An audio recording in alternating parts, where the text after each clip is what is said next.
Hi, ഗുജറാത്തിലൂടെയുള്ള എൻ്റെ യാത്രയുടെ മറ്റൊരു എപ്പിസോഡിലേക്ക് സ്വാഗതം. ഞാനിപ്പോൾ ഗുജറാത്തിന്റെ പടിഞ്ഞാറൻ തീരത്ത് ദ്വാരകയ്ക്കും വെരാവലിനും ഇടയിൽ സ്ഥിതി ചെയ്യുന്ന പോർബന്ദറിലാണ്. ഗാന്ധിജിയുടെയും ശ്രീകൃഷ്ണന്റെ ബാല്യകാല സുഹൃത്തായ സുദാമയുടെയും ജന്മസ്ഥലമെന്ന നിലയിൽ പോർബന്ദറിന് ഇന്ത്യൻ ചരിത്രത്തിലും സംസ്കാരത്തിലും സുപ്രധാനമായ സ്ഥാനമുണ്ട്. ഇതിന്റെ തീരദേശ സ്ഥാനവും ചരിത്രപരമായ അടയാളങ്ങളും പോർബന്ദറിനെ ഇന്ത്യയുടെ ഭൂതകാലത്തിന്റെ പ്രതീകവും സമാധാനത്തിന്റെയും ഐക്യത്തിന്റെയും മൂല്യങ്ങളുടെ അടയാളവുമാക്കി മാറ്റുന്നു. പോർബന്ദറിന് ചുറ്റും നടത്തിയിട്ടുള്ള പുരാവസ്തു ഗവേഷണങ്ങളിൽ BC 16-14 നൂറ്റാണ്ടുകൾ പഴക്കമുള്ള ഹാരപ്പൻ സെറ്റിൽമെന്റിന്റെ അവശിഷ്ടങ്ങൾ കണ്ടെത്തിയിട്ടുണ്ട്. ബ്രിട്ടീഷ് ഭരണകാലത്ത് ഒരു നാട്ടുരാജ്യത്തിന്റെ ആസ്ഥാനമായിരുന്ന പോർബന്ദർ 1947 സ്വതന്ത്ര ഇന്ത്യയിലെ ഗുജറാത്തിന്റെ ഭാഗമായി. ചരിത്രപരമായ പ്രാധാന്യത്തിനപ്പുറം സുഗന്ധദ്രവ്യങ്ങൾ, തുണിത്തരങ്ങൾ, കരകൗശല വസ്തുക്കൾ എന്നിവയുടെ വ്യാപാര കേന്ദ്രങ്ങളുള്ള ഗുജറാത്തി സംസ്കാരത്തിന്റെ നിറങ്ങളും സുഗന്ധങ്ങളും നിറഞ്ഞ ഇടുങ്ങിയ തെരുവുകളാൽ ചടുലമാണ് പോർബന്ദർ. വലിയ വാഹനങ്ങൾക്ക് നഗരത്തിനുള്ളിലെ തെരുവുകളിലേക്ക് പ്രവേശനമില്ല. അതിനാൽ നഗരത്തിനുള്ളിലെ പ്രധാന ഗതാഗത മാർഗം റിക്ഷാകളാണ്.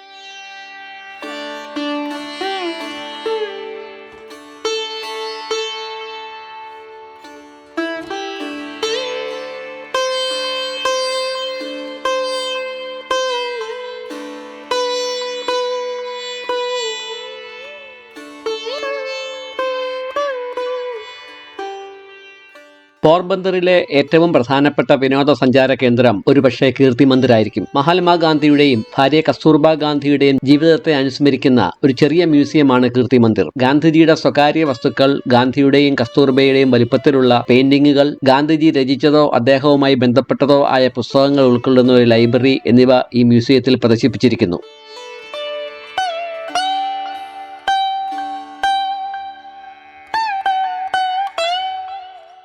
മ്യൂസിയം സമുച്ചയത്തോട് ചേർന്നാണ് ഗാന്ധി ജനിച്ച പൂർവിക ഭവനം സ്ഥിതി ചെയ്യുന്നത്. ഗാന്ധിജിയുടെ സമ്മതത്തോടു കൂടി അദ്ദേഹത്തിന്റെ കുടുംബത്തിൽ നിന്ന് വാങ്ങിയാണ് ഈ ഭവനം കീർത്തി മന്ദിറിന്റെ ഭാഗമായത്. ഈ സ്വസ്തിക് അടയാളത്താൽ രേഖപ്പെടുത്തിയിരിക്കുന്ന സ്ഥലത്താണ് മോഹൻദാസ് ഗാന്ധി പിറന്നു വീണത്.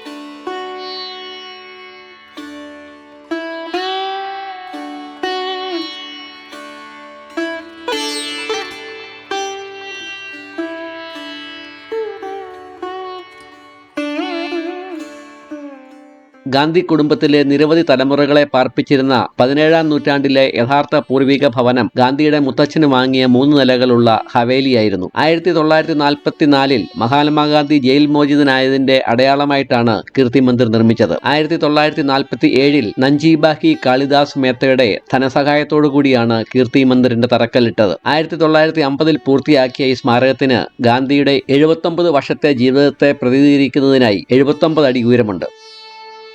ഗാന്ധിജി തന്നെ ദൈവമായി ആരാധിക്കുന്ന ഇഷ്ടപ്പെടാത്തതിനാൽ ഗാന്ധിജിയുടെയും കസ്തൂർബയുടെയും എണ്ണച്ചായ ചിത്രങ്ങൾ പുഷ്പമാലകൾ ഇല്ലാതെയാണ് പ്രദർശിപ്പിച്ചിരിക്കുന്നത്. ഗാന്ധിയുടെ സത്യത്തിന്റെയും അഹിംസയുടെയും തത്വങ്ങളെ പ്രതിനിധീകരിക്കുന്ന പ്രദർശനങ്ങൾ സെൻട്രൽ ഏരിയയിലുണ്ട്. ഗാന്ധിയുടെ പൈതൃകത്തെ ആദരിക്കുന്ന ഇന്ത്യയിലെ പ്രധാന വിനോദസഞ്ചാര കേന്ദ്രമെന്ന നിലയിൽ ധാരാളം വിദേശ പ്രമുഖരും രാഷ്ട്രീയക്കാരും സന്ദർശിക്കുന്ന ഒരു സ്ഥലമാണ് കീർത്തി മന്ദിർ.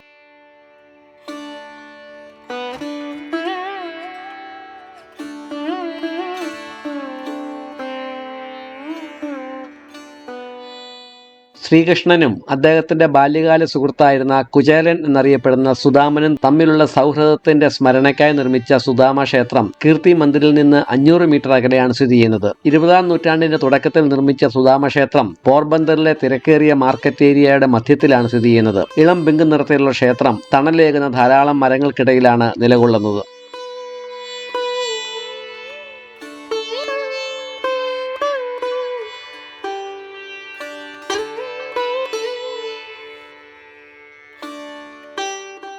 പോർബന്ദറിലെ ഭാവ് സിംഗ് മാധവ് സിംഗ് 1902 മുതൽ 1907 വരെയുള്ള കാലഘട്ടത്തിൽ ഇവിടെ നിന്നിരുന്ന 12-ാം നൂറ്റാണ്ടിലെ മറ്റൊരു ക്ഷേത്രത്തിന്റെ അവശിഷ്ടങ്ങൾക്ക് മുകളിലാണ് സുദാമ ക്ഷേത്രം നിർമ്മിച്ചത്. ഗുജറാത്തിലെ ചെറിയ ക്ഷേത്രങ്ങളിൽ ഒന്നായ ഈ ക്ഷേത്രം തൂണുകളും ശ്രീകോവിലും ഉള്ള ഒരൊറ്റ ഘടനയാണ്. ക്ഷേത്രം മുഴുവൻ വെള്ള മാർബിളിലാണ് നിർമ്മിച്ചിരിക്കുന്നത്. നിരവധി രാജസ്ഥാനി ക്ഷത്രിയ ദമ്പതികളുടെ പ്രിയപ്പെട്ട സ്ഥലമാണിത്. ശ്രീകോവിലിൽ സുദാമ, ശ്രീകൃഷ്ണ, സുദാമയുടെ ഭാര്യ സുശീല റാണി എന്നിവരുടെ 3 വെള്ളി വിഗ്രഹങ്ങളുണ്ട്.